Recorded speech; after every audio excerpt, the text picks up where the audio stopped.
अब हम देखेंगे कि हम काइन मास्टर में मीडिया फाइल को इंसर्ट कैसे करते हैं।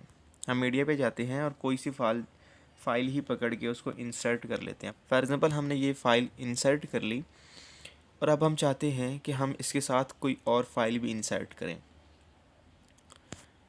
तो होगा क्या कि ये जो प्ले हेड है इस पे डिपेंड करेगा कि जो हम नेक्स्ट फाइल इंसर्ट करेंगे वो किस साइड पे जाती है। अगर तो ये प्ले हेड इस साइड के नज़दीक है तो क्या होगा कि हम कोई भी फाइल जब इंसर्ट करेंगे तो ये इसके नज़दीक जाएगी। फॉर एग्ज़ाम्पल मैं ये करता हूँ तो ये देखें ये इसके पास आ गई, और अगर ये प्ले हेड इसके नज़दीक है तो अब हम करके देखते हैं। सॉरी, लेयर में नहीं जाएंगे, हम मीडिया में ही जाएंगे और अब देखें ये इस साइड पे आ गई है। अगर हम इसको कहीं दरमियान में रखना चाहते हैं तो हम प्ले हेड पे क्लिक करके इसको स्प्लिटेड प्ले हेड कर देते हैं, और ये देखें यहाँ पे अगर हम कोई करते हैं मीडिया फाइल इंसर्ट तो यहाँ पे आएगी, बिल्कुल बीच में ही आ जाएगी।